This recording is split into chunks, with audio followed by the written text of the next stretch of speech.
السميع العليم من الشيطان الرجيم. بسم الله الرحمن الرحيم.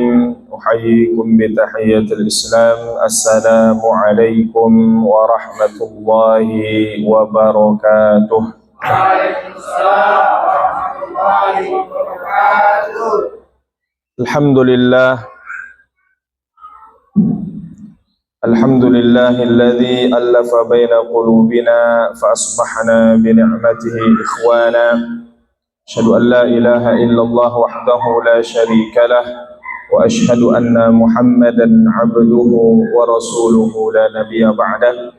اللهم صل وسلم وبارك على سيدنا محمد وعلى آله وصحبه أجمعين، وبعد. رب اشرح لي صدري ويسر لي أمري واحلل عقدة من لساني يفقه قولي. اللهم زدنا علما وارزقنا فهما. Ma'asyiral muslimin, Bapak Ibu yang dimuliakan Allah Subhanahu wa taala, yang kami hormati para orang tua kami, cerdik pandai tokoh masyarakat, pengurus masjid kita, imam masjid dan seluruh jamaah yang hadir, yang mudah-mudahan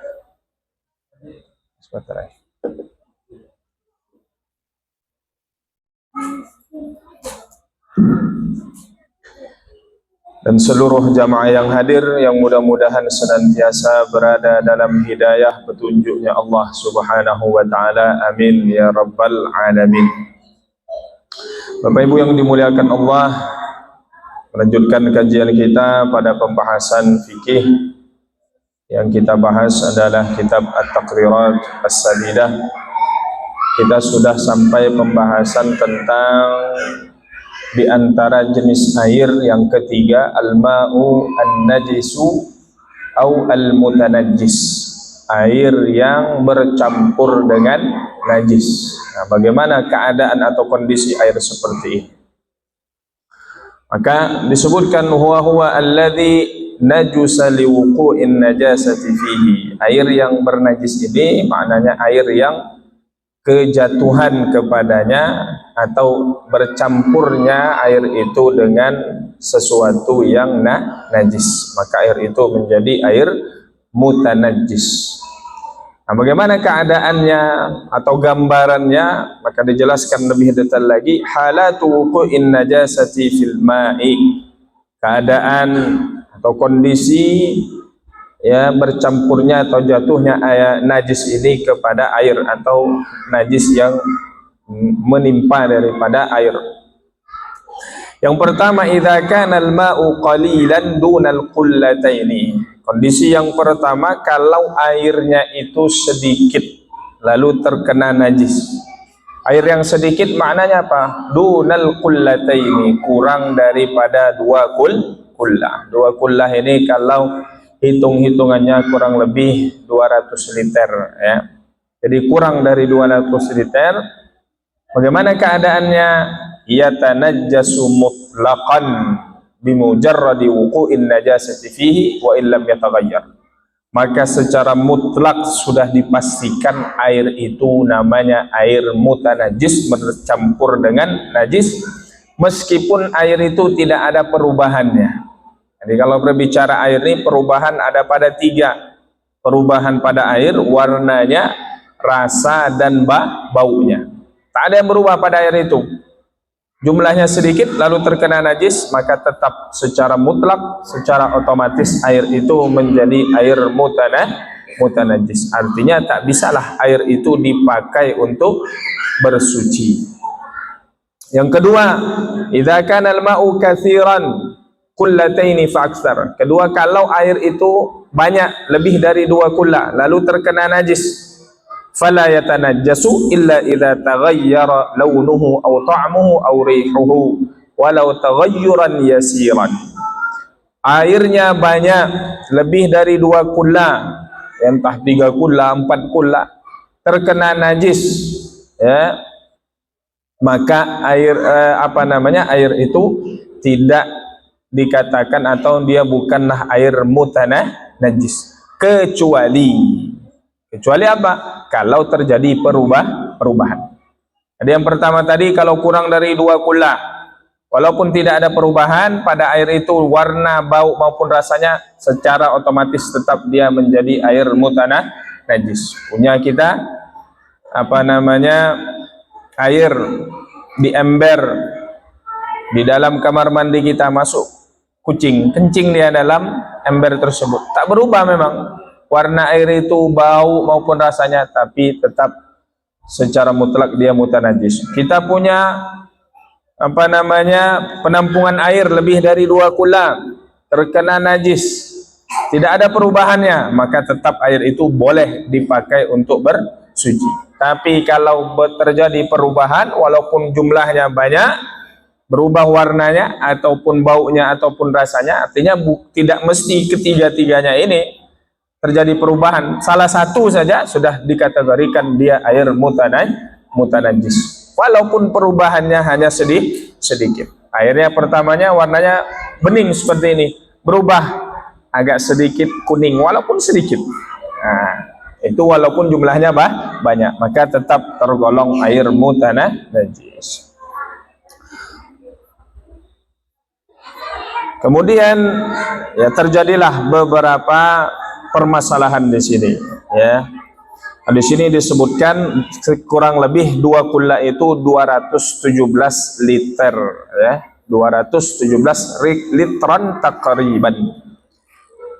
Kemudian masailu fil ma'il mutanajjis. Ada beberapa permasalahan pada air yang bernajis tadi, ya. Pertama, idza kana al-ma'u katsiran wa waqa'at fihi najasatun. Jumlah airnya banyak, kita sebut tadi lebih daripada 2 kula. Lalu jatuh padanya najis, walakin syakakna hal taghayyara am la, fahal tajuzu taharatu bihi. Jatuh najis, airnya banyak, tapi kita ragu apa ada perubahan atau tidak pada air ini, ragu kita. Maka apa yang terjadi? Boleh nggak kita memakainya untuk bersuci, wudhu, mandi dan lain sebagainya? Naam, dikatakan iya, tajuzu taharatu bihi li'anna al-asla fihi tahara. Jadi kalau kita ragu, ya, terjadi perubahan atau tidak, maka kaedahnya mengatakan, ya, al-yaqinu la yuzalu bisyak, atau al-aslu baqa'un makana ala makan. Artinya pada dasarnya air itu suci. Maka kita yakin air itu suci. Yang kita ragukan adalah apakah dia terjadi perubahan atau tidak. Maka yakin itu lebih diutamakan atau lebih unggul daripada yang ragu-ragu. Nah, ini kaidah di dalam usul fikihnya atau kaidah fikihnya. Al-yaqinu la yuzalu bisyak. Yang yakin itu tidak bisa dikalahkan oleh yang ragu-ragu. Contoh yang biasa sering disampaikan, kita sekarang tadi sholat maghrib sudah wudhu, nah, sampai masuk waktu isya nanti, kita ragu misalnya tadi buang angin atau tidak nih, batal nggak wudhunya? Maka dia yakin tadi sudah berwudhu, sholat maghrib, ragu dia buang angin atau tidak, maka dia tetap, kaedahnya dia tetap suci, karena yakin tadi sudah berwudhu. Sementara buang anginnya, batalnya ini masih ragu-ragu. Artinya boleh dia berwudu dengan wudunya, atau boleh dia sholat dengan wudu maghrib tadi. Intinya keyakinan itu tetap unggul daripada yang ragu-ragu. Ya. Sama misalnya kita sholat, ini ragu kita, ini rakaat 4 atau 3. Yang kita yakin berarti 3, yang 4-nya ini ragu. Nah, maka ambil yang yakin, yakni 3-nya. Maka boleh, ya, karena muasal daripada air itu adalah suci. Kita ragu apakah terjadi perubahan atau tidak. Ini kondisi yang pertama. Yang kedua, idza kana al-ma'u katsiran wa taghayyara. Air jumlahnya banyak dan terjadi perubahan. Walakin syakakna, tapi kita ragu. Halit taghayyuru bi tahirin am bi najasin fama hukmuhu. Air banyak terjadi perubahan, tapi kita ragu yang membuat dia berubah ini sesuatu yang najis atau sesuatu yang bersuci. Yang mencampuri air ini najis atau bukan. Nah, kalau yang pertama tadi kan najis yang mencampurinya, tapi kita ragu berubah atau tidaknya, maka dikatakan hukumnya boleh dia pakai bersuci. Nah, keadaan yang kedua, ya, airnya terjadi perubahan. Udah yakin kita nih, nampak berubah air itu, bau atau warna atau rasanya. Tapi yang membuat kita ragu, yang merubah air ini apakah sesuatu yang najis atau bukan. Maka bagaimana hukumnya? Nahkumu bi taharatihi. Nah, tetap dia dihukumi air itu suci.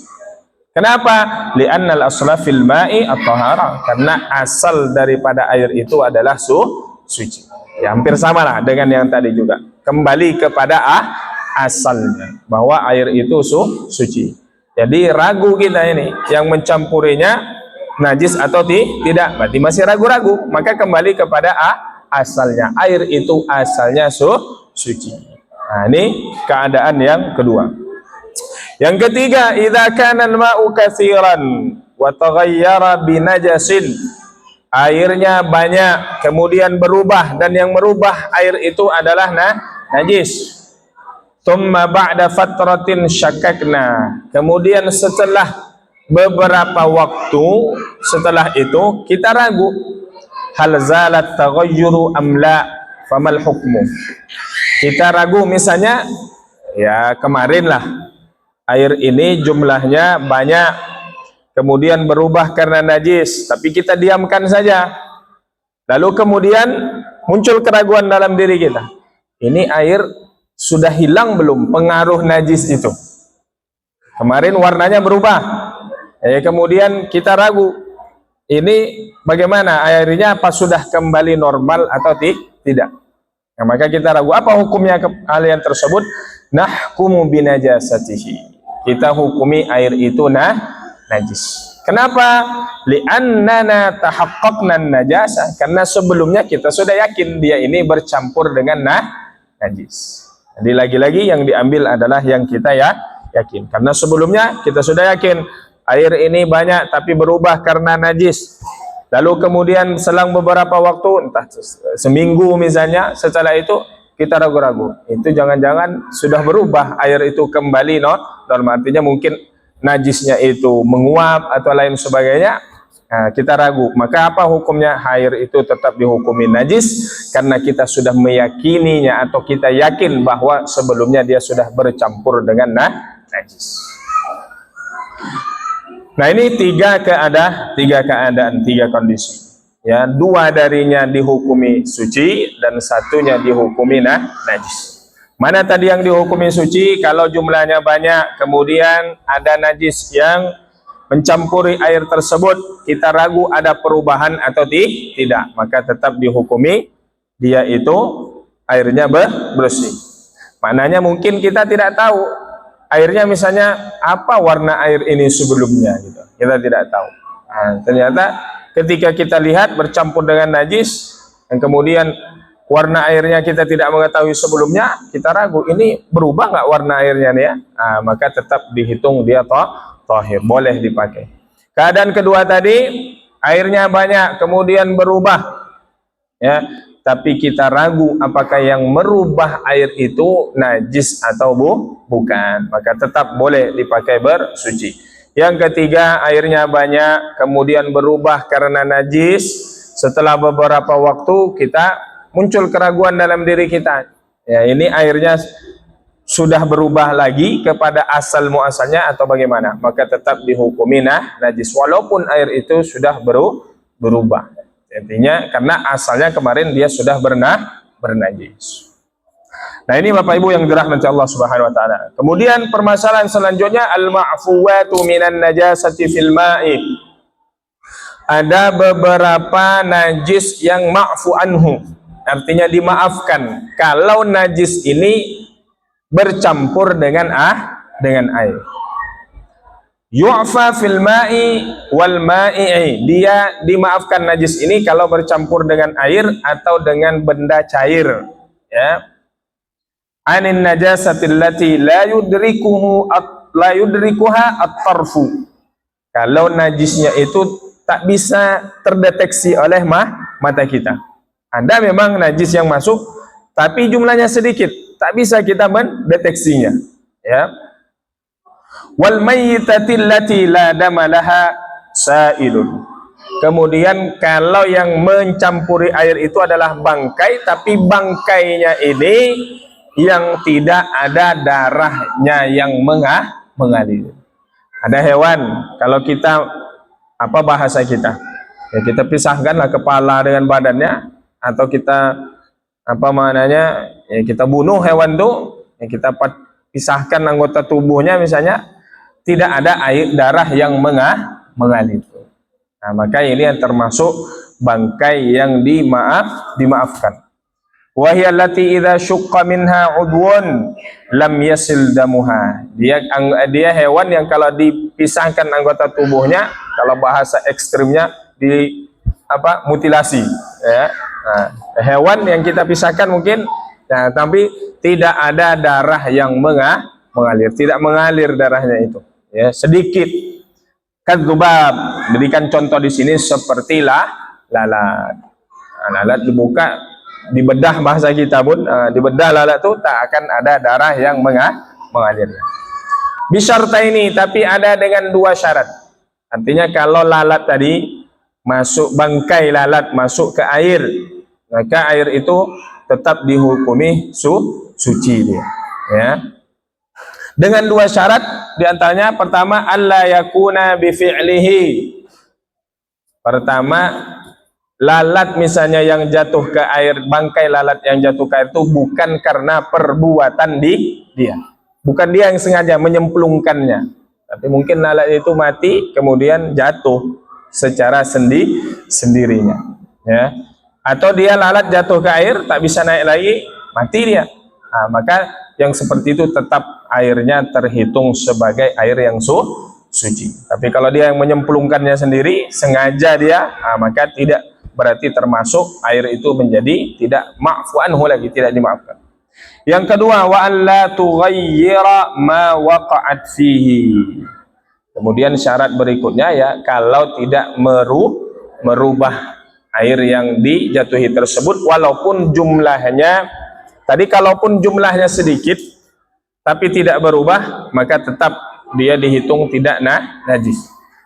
Tapi kalau berubah, tetap terhitung dia maknanya air yang terkena najis walaupun najisnya sedikit. Nah, ini ma'fu anhu, dimaafkan. Karena apa? Pertama, susah kita mendeteksinya.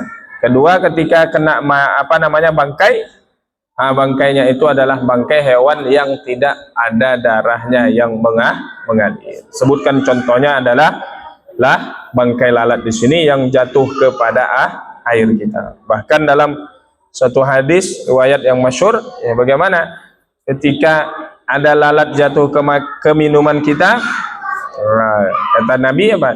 Cemplungkan dua-dua sayapnya, karena dikatakan sayap yang satu ada racun, sayap yang sebelahnya ada penawar. Ya. Di zaman itu belum ada apa bahasa kita mikroskop atau alat pendeteksi.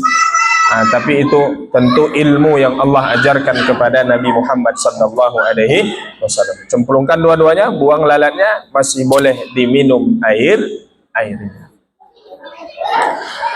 Kemudian Bapak Ibu yang dirahmati Allah, turuqu tathhiril ma'il najisi. Bagaimana mensucikan air yang sudah bernajis ini? Ternyata masih bisa dibersihkan air yang bernajis ini sehingga dia boleh lagi dipakai. Bagaimana caranya?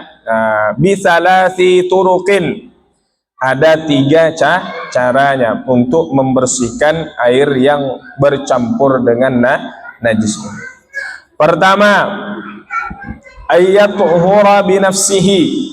Dia bersih dengan sendirinya. Bagaimana gambarannya? Ay yazulat taghayyuru bitulil maksi. Berubah, hilang perubahan air itu karena lamanya air itu mengendap. Misalnya tadi seperti kita sebut, airnya bening, kena najis berubah menjadi kuning, tapi dia lama mengendapnya, ternyata kembali lagi air itu kepada warna asalnya. Maka dia berubah dengan sendirinya, air itu kembali menjadi suci. Wa dzalika idza kana qullataini faksar, tapi dengan syarat air itu lebih dari 2 kullah. Karena banyak jatuh misalnya ya bangkai tikus ya, berubah baunya. Setelah berdiam beberapa bulan namanya hilang baunya, kita ambil air itu hilang, tak ada lagi bau busuknya karena tikusnya pun sudah hilang, tak ada lagi jejaknya dan lain sebagainya. Maka air itu kembali suci, atau berubah karena rasanya atau berubah dari sisi warnanya. Tapi dengan syarat tadi airnya banyak, lebih daripada 2 kullah atau lebih daripada kurang lebih 217 liter tadi. Yang kedua, ayyatuhura bi idhafatil ma'i alaihi, dia menjadi bersih suci dengan menambahkan air. Wa yakuna ba'da dzalika qullataini fa aktsar.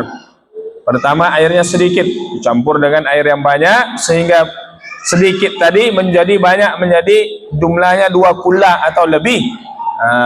Wa hadza ma yusamma bil mukatsarah. Nah, ini namanya mukatsarah, artinya air itu bertambah volumenya. Jadi lebih banyak. Ya, penampungannya misalnya memang cukup untuk 300 liter. Nah, tapi waktu itu airnya sedikit. Ya, misalnya dalam drum kita atau tangki kita 500 liter dia. Tapi ketika kemarau sedikit dia. Nah, cuma 100 liter terkena najis. Lalu kemudian datang musim hujan, datang hujan lebat ya, sampai akhirnya 500 liter.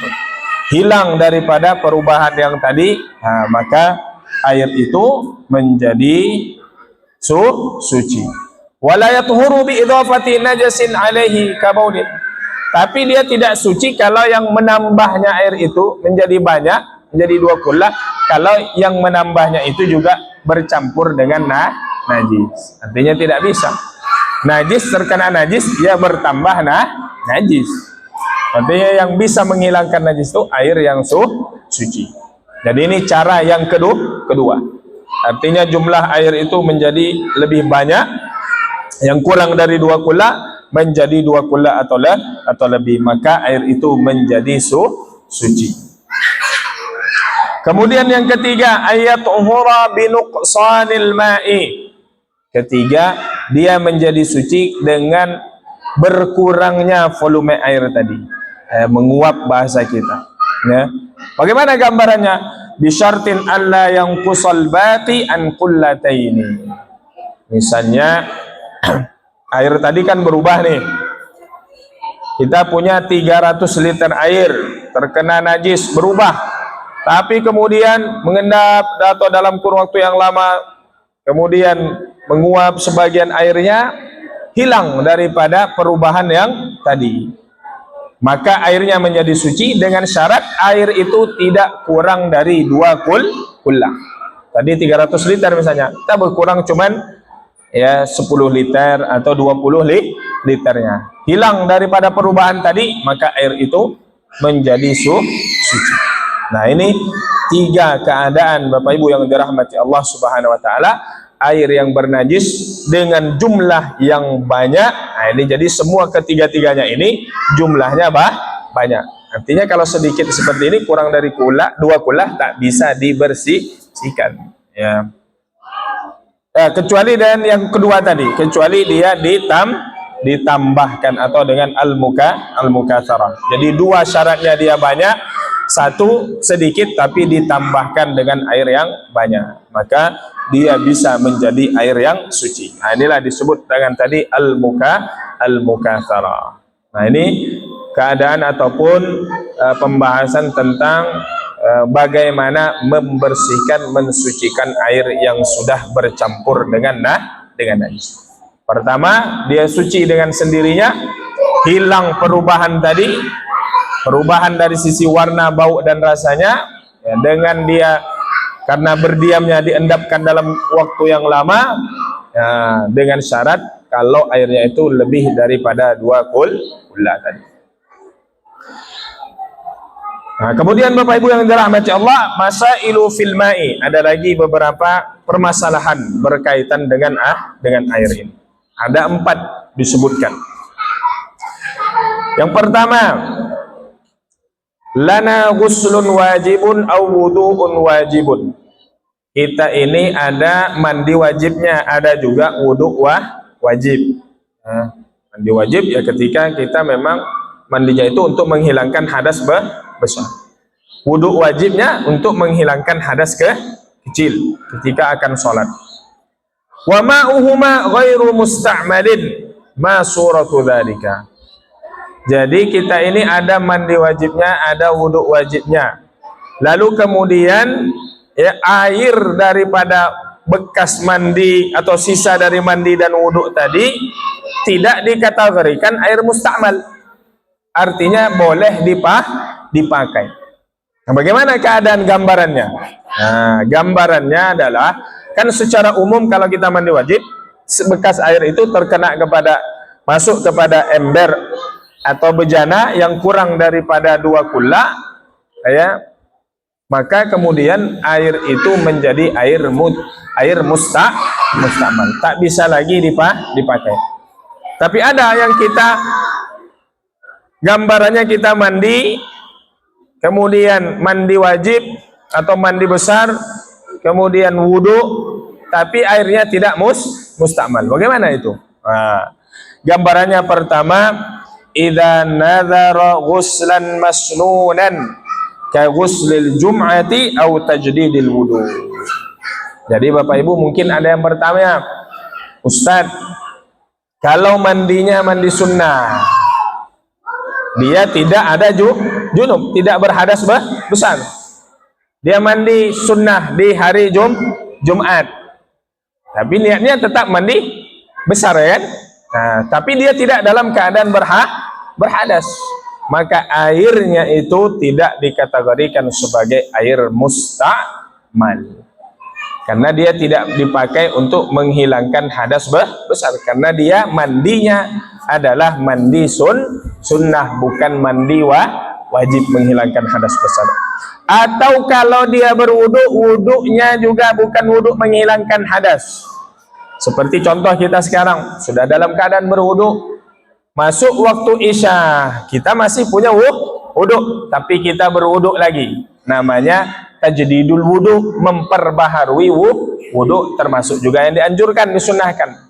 Nah, wudunya kita nanti itu tidak menghilangkan hadas. Kenapa? Karena kita tidak berhadas. Maka wudunya kita yang sunnah itu, air bekas wudu kita itu terkena kepada masuk dalam ember misalnya, maka air sisanya itu tidak termasuk air musta'mal. Jadi Bapak Ibu, yang air musta'mal itu kalau dia memang dipakainya untuk menghilangkan hadas besar ataupun hadas kecil. Tapi kalau kita tidak sedang dalam berhadas besar, kita mandi sunnah, mandi seperti mandi wajib, tapi kita tidak sedang dalam berhadas, maka air yang sisanya tidak termasuk air musta'mal. Begitu juga dengan wudu yang sunnah, yakni memperbaharui wudu kita juga, bekas sisa daripada air itu tidak termasuk musta'mal. Kenapa? Ya, li'annahuma lam yarfa'a al-hadatha, karena mandi sunnah dan wudu sunnah tidak menghilangkan hadas, ya. Wa wujubuhuma 'aridun wal 'ibratu bil asli. Jadi artinya kewajiban membersihkannya itu ya sudah kita hilangkan sebelumnya. Wudunya kita yang mengangkat hadas kecil itu juga sudah kita kerjakan sebelumnya. Kemudian permasalahan yang kedua, lana ma'un mutanajjisun fi awanin muta'addidah jama'naha fi ina'in wahidin. Kita punya beberapa air, ada dalam baskom ini air, tapi juga ada najisnya.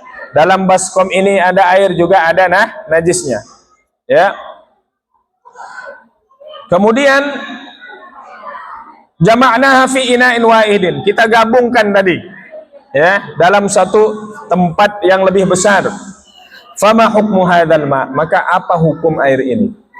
Di sini ada bejana berisi air tapi ada najisnya. Di sini juga ada. Lalu bagaimana hukum air ini? Pertama, idza balagal qullataini wa lam yataghayyar. Kalau begitu digabungkan air tadi dan jumlahnya lebih dari 2 kullah, lalu tidak terjadi perubahan, fatahurun walau furriqa ba'da dzalika, maka dihukumi airnya bersih, suci, walaupun setelah digabung itu menjadi 2 kullah lebih dan tidak terjadi perubahan, lalu dipisahkan kembali, lalu boleh dipakai untuk berwudu atau suci. Jadi ini keadaannya. Kita punya ya anggaplah di sini penampungan air 150 liter, yang sini 150 liter, ya kan? Sama-sama terkena najis, ya. Kan kurang dari 2 kullah, walaupun tidak ada perubahan tetap dihitung najis. Nah, bagaimana kalau dia digabungkan sehingga lebih dari 2 kullah? Nah, begitu digabungkan lebih dari 2 kullah dan tidak terjadi perubahan apa-apa, maka airnya menjadi air yang suci. Walaupun setelah itu dipisahkan lagi, diambil lagi 100 liter misalnya, dimasukkan dalam ember. Nah, boleh lagi yang dalam ember yang 100 liter itu, yang awalnya tadi najis, tapi karena sudah dicampur dan lebih dari 2 kullah tidak ada perubahan pada bau, warna dan rasanya, maka boleh lagi dipakai untuk bersuci, ya. Kemudian yang ketiga, masuratu ma'in balagha mi'ata qullatin walakinnahu najisun ma'annahu lam yataghayyar. Ada gambaran, bentuk atau kondisi, keadaan air itu 100 kullah lebih. Ini kan banyak kali. Tapi dia tetap dihitung najis, padahal tidak berubah. Akan kaidah tadi kita mengatakan kalau lebih dari 2 kullah kemudian kena najis tidak berubah, dihitung airnya bersih. Nah, ini 100 kullah terkena najis tapi tidak berubah dan tetap dihitung sebagai air yang mutanah najis. Nah, berbeda dengan kaidah yang tadi. Bagaimana gambarannya nih? Ternyata gambarannya seperti ini. Filma'il jari, di sungai kecil, air yang mengalir. Nah, bagaimana gambarannya? Bi'ayakuna fil majra najasatun waqifatun wa kullu jaryatin aqallu min qullataini. Misalnya Bapak Ibu, ada sungai kecil yang mengalir, airnya bersih, lalu kemudian ada najisnya di sini, ya. Najisnya ini terkena air, berarti air setelahnya ini air najis. Sampai ke bahasa kita, aliran yang berikutnya, ya anggaplah misalnya panjang, sepanjang bangku inilah. Di sini ada najis, mengalir airnya turun ke bawah. Dari sini sampai ke sini belum ada 2 kullah, ada lagi najis di sini. Nah, berarti airan di sini masih air terkena najis atau air mutan najis. Setelahnya ada jarak lagi. Nah, kalau digabungkan air ini tak ada 2 kullah, ada lagi najis. Sampai begitu, walaupun sampai 100 kullah, tapi keadaannya seperti itu, kurang dari 2 kullah ada najis, kurang dari 2 kullah ada najis, kurang dari 2 kullah ada najis, maka sepanjang air itu terhitung sebagai air mutanajis walaupun tidak berubah. Ini satu pendapat, ya. Menurutnya, ya, azan ya, ayah.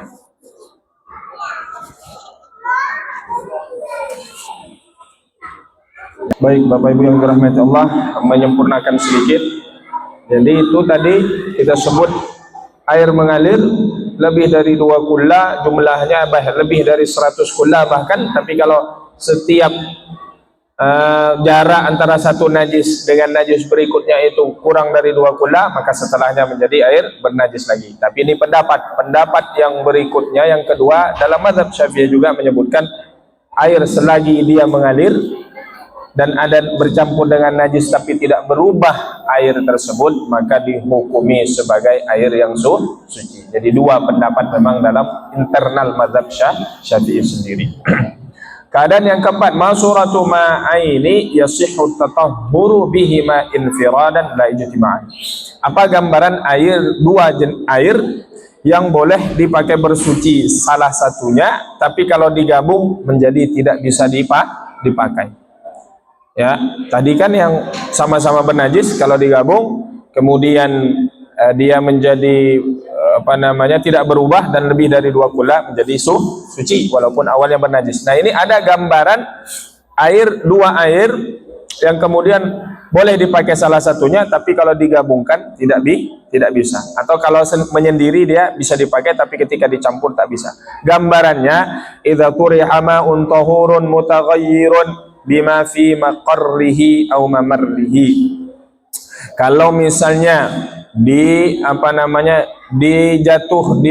air atau ditumpahkan air, ya, air yang bersih, ya, ma'un tahurun mutaghayyirun bima fi maqarrihi aw mamarrihi, tapi kemudian dia berubah ketika dituangkan air tersebut ketika dia mengalir, katuhlabun, seperti misalnya apa bahasa kita itu, lumut, ya, lumut ini kan merubah daripada air. Alama in tahurin ghairi mutaghayyirin, pada air yang bersih suci tidak berubah, fataghayyara bihi, lalu berubah dia, ya, hatta salaba ismal ma'i anhu, sampai berubah air itu, tak bisa dikatakan lagi dia air suci, air murni. Fala yajuzu tatahhuru bihi lianna hadha taghayyur yastaghnil ma'u anhu. Jadi tidak boleh lagi dipakai dia. Air misalnya dia berubah karena lumut, maka air itu tetap boleh dipakai karena perubahannya terjadi karena sesuatu yang menempel memang pada dia, ya. Sama misalnya kita punya kolam, di sampingnya ada pohon akar yang kemudian berubah warna air itu karena akar tadi, itu tak masalah karena dia memang tak bisa dipisahkan dia dengan akar tersebut. Sama juga dengan lumut. Nah, boleh sebenarnya air lumut tadi itu, tapi begitu air lumut itu dicampur dengan air yang bersih yang tidak ada perubahannya, lalu berubah dia, maka tidak lagi boleh dipakai. Makanya ketika dia sendiri tadi air yang bercampur dengan lumut ini boleh, ketika digabung dengan air bersih jadinya tidak boleh. Nah, inilah Bapak Ibu yang dirahmati Allah Subhanahu wa taala, pembahasan air, ya, diantaranya atau terakhir daripada pembahasan air ini, yakni air mutanajis dan bagaimana cara membersihkannya atau gambaran-gambarannya yang ada. Demikian.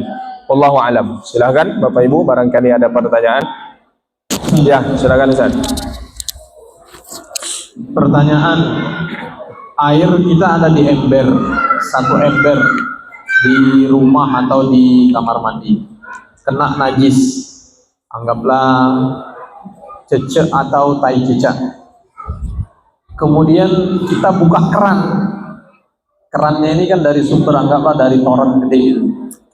Nah, tetap kita ambil air tadi dari ember untuk berwudu, boleh atau enggak? Itu satu. Kemudian yang kedua, kalau kita punya empang ini kan airnya tergenang, empang atau kolam, kemudian kejatuhan bangkai ayam yang mati di situ. Nah, air tergenang tadi kan tentu lebih dari 2 kula karena dia besar. Boleh nggak air itu dipakai untuk berwudu? Sekian, terima kasih. Bagi Bapak Ibu yang mau nanya perkara fikih di luar bab air, boleh Pak, ya? Sekian, Ustaz. Baik, jadi air yang najis, terkena najis, jumlahnya sedikit, otomatis menjadi air najis. Maka bagaimana cara agar dia ini bisa menjadi suci? Dia harus bercampur dengan air suci, tetapi jumlah ketika dia bercampur itu lebih dari 2 kula. Tapi kalau ember sedikit, berarti tetap terhitung dia najis. Kalau ingin dia menjadi suci, masukkan dia ke bak yang ukurannya, ya, menampung air 2 kula atau lebih. Nah, masukkan di situ, terus tambah dengan air yang bersih, lalu kemudian ketika sudah sampai pada 2 kula atau lebih tidak terjadi perubahan, maka dia bisa menjadi air suci. Tapi kalau hanya di ember kena najis kemudian ditambah, tetap dia terhitung airnya bernajis. Yang kedua, kalau jumlah airnya banyak, ya, contoh di kolam misalnya, jatuh najis bangkai ayam. Kalau ayam nih kalau disembelih mengalir darahnya, berarti bukan bangkai yang dimaafkan. Tapi kalau yang jatuh situ bangkai lalat, ya misalnya banyak jumlahnya, atas 1000 lalat, tak terjadi perubahan, maka tetap dia hitung bersih. Nah, bangkai ayam tadi, kalau terjadi perubahan, kan kaedahnya kalau dia banyak terkena najis, tidak ada perubahan, maka airnya tetap suci. Tapi kalaupun banyak dan terjadi perubahan pada warna, bau, dan rasanya, maka tetap air itu menjadi air bernajis, tak bisa dipakai. Nah, seperti itu. Jadi solusinya mungkin nanti dicoba diaduk bangkai ayam itu. Kira-kira berubah nak? Kalau berubah berarti tidak bisa, walaupun jumlahnya lebih dari 20. Demikian, wallahu alam. Silakan jika ada pertanyaan lain.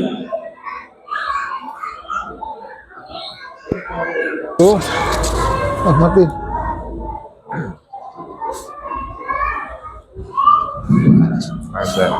Assalamualaikum warahmatullahi wabarakatuh. Salam warahmatullahi wabarakatuh. Ya, pertanyaan saya ini bukan air tapi darah. Ya, darah, baik. Sebenarnya saya sudah pernah lama mendengar kajian itu, tapi saya mau pastikan aja. Ya. Misalnya kondisi kita terkena darah babi atau darah anjing, ya misalnya ke dalam hal bagaimana kondisinya terkena di tubuh kita. Nah, bagaimana cara membersihkan dan mensucikan di tubuh kita ini? Itu ya Pak Ustadz. Assalamualaikum warahmatullahi wabarakatuh. Baik, jadi ada beberapa pendapat misalnya masalah babi dan anjing ini. Ada yang menyebutkan semuanya, apapun yang ada dalam dua binatang ini maka termasuk dia najis berat. Maka kalau najis berat, membersihkannya dengan 7 kali basuhan. Salah satunya dicampur dengan tanah. Pertama tanah dibersihkan, setelah itu dibersihkan minimal 7 kali basuhan. Kalau 7 belum, tambah lagi. Hitungan ganjil dianjurkan 9, 11 sampai dia benar-benar bersih, tak ada lagi sisa.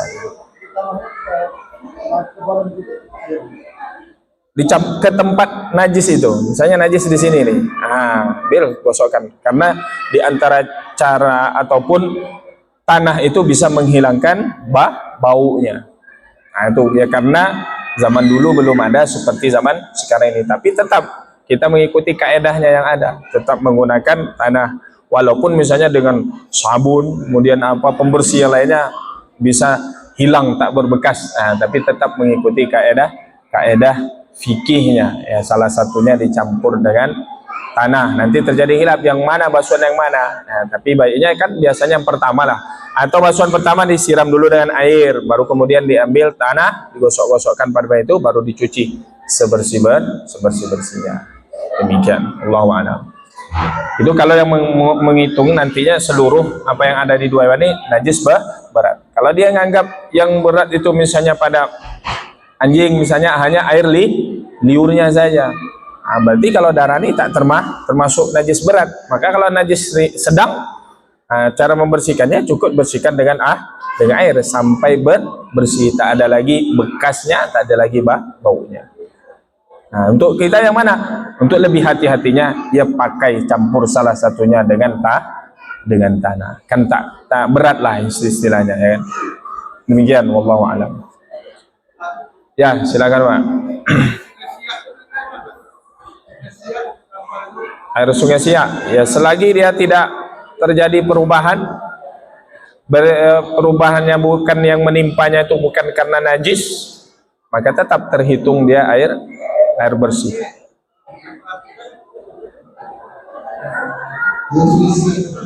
Ada orang buang, ya betul.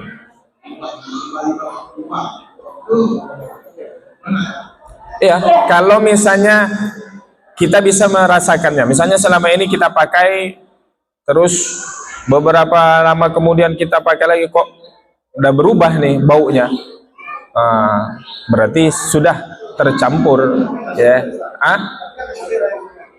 Ya, itu tadi dua pendapat berarti kan. Ada yang menyebut air mengalir dia tetap kaedahnya berubah. Kalau walau sebanyak apapun, kalau berubah dari warna, bau dan rasanya tetap terhitung sebagai air yang mutanajis. Kalau yang bercampurnya dengan sesuatu yang najis. Tapi kalau seandainya tidak berubah, maka air yang mengalir itu tadi satu diantaranya tetap terhitung sebagai air yang bersih. Jadi air ini memang yang menjadi patokannya perubahan. Kalau dalam jumlah yang banyak. Ya, bau, warna, rasanya. Kalau memang yang bisa dipastikan itu karena najis. Misalnya sekarang kan hujan nih, dulunya warnanya jernih, terus karena hujan keruh dia, tapi kan itu bukan karena najis, karena tanah misalnya. Nanti dia tidak tergolong bahwa yang mencampurnya itu adalah sesuatu yang najis. Mana?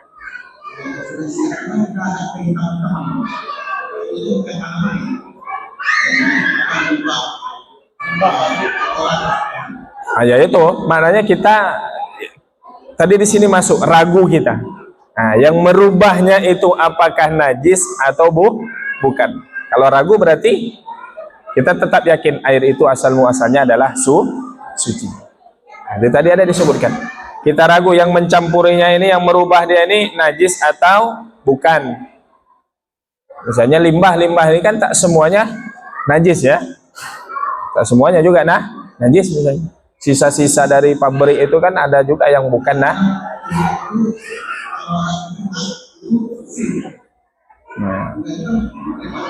ya.